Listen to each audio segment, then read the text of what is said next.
All right, let's talk about something that every single manager dreads. You have a fantastic person on your team, a real star, and then one day they quit. And you're just left thinking, wait, what? Where did that come from? It is so painful. Well, today we're going to dig into a super simple but really powerful framework that's all about making sure that never happens again. Let's dive in. And right here, this quote. This is the key to the whole thing. People don't just wake up one morning and decide to leave. It's almost never a sudden thing. It's more like a slow burn, a bunch of small little frustrations that just stack up over time. But here's the good news, right? That slow burn actually gives us a window. It gives us a chance to step in and do something about it before it's way too late. So let's unpack that. What's really going on here? We call it the unseen departure. It's this quiet disengagement, this slow drift that happens, a lot of the time right under our noses. And we don't even see it until that resignation letter hits our desk. And by then, it's game over. I mean, really, think about it for a second. Have you ever been there? That feeling of just pure shock, the scramble to figure out what happened. You start replaying every conversation, asking yourself, did I miss something? Were there signs?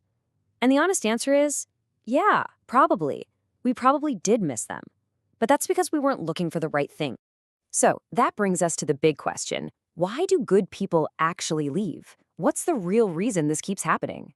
It's not usually about one bad project or a really tough week. Nope. The root cause is way simpler. And honestly, it's way more preventable than you think. And here it is. This is the heart of the problem. They leave because no one is checking in. It's not about the work itself. It's about the silence.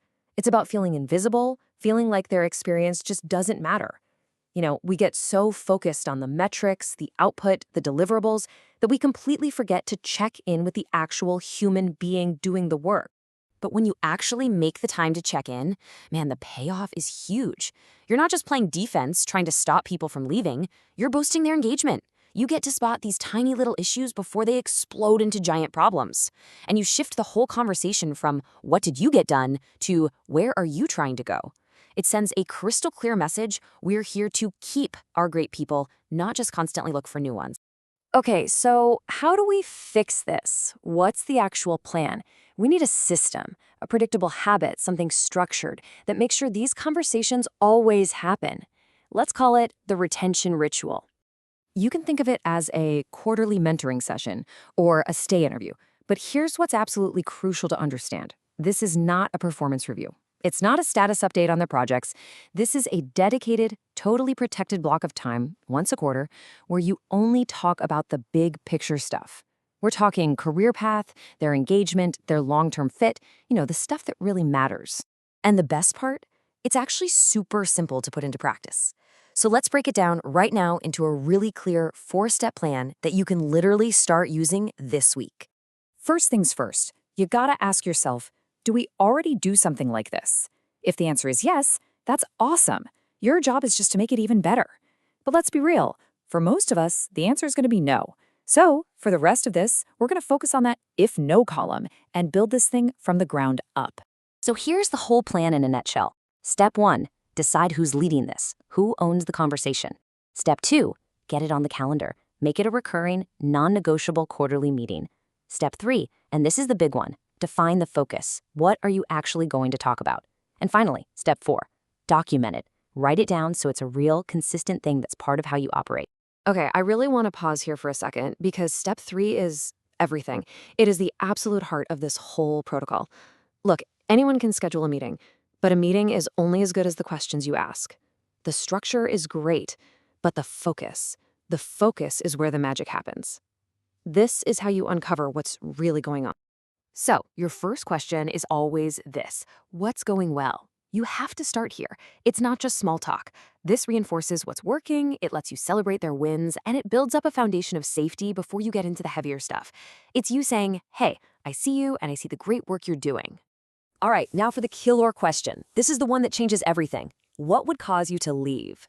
This is the essence of a stay interview. Why wait for the exit interview, right? Ask them now what could push them out the door in the future. This one question, it uncovers all the hidden frustrations, it flags potential flight risks, it gets right to the heart of what really matters to them. It is probably the most powerful retention tool you have. Next up, you ask, how can we better support you? See how that flips the script?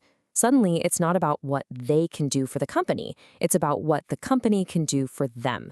It's basically an open invitation to talk about anything that's getting in their way: roadblocks, resource gaps, annoying processes. It proves you're on their team, trying to help them win.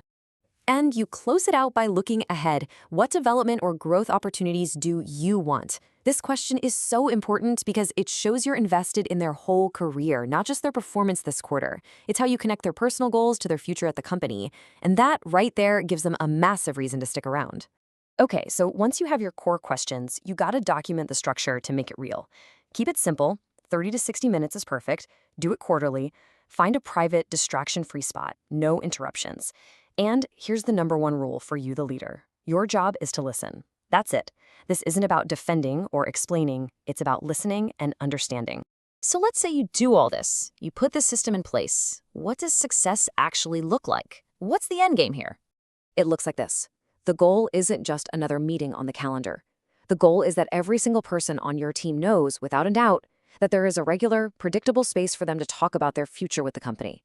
It's about creating that psychological safety, that certainty, and honestly, that's the whole point. Mastering this simple, proactive conversation is the most powerful tool you have for keeping your best people.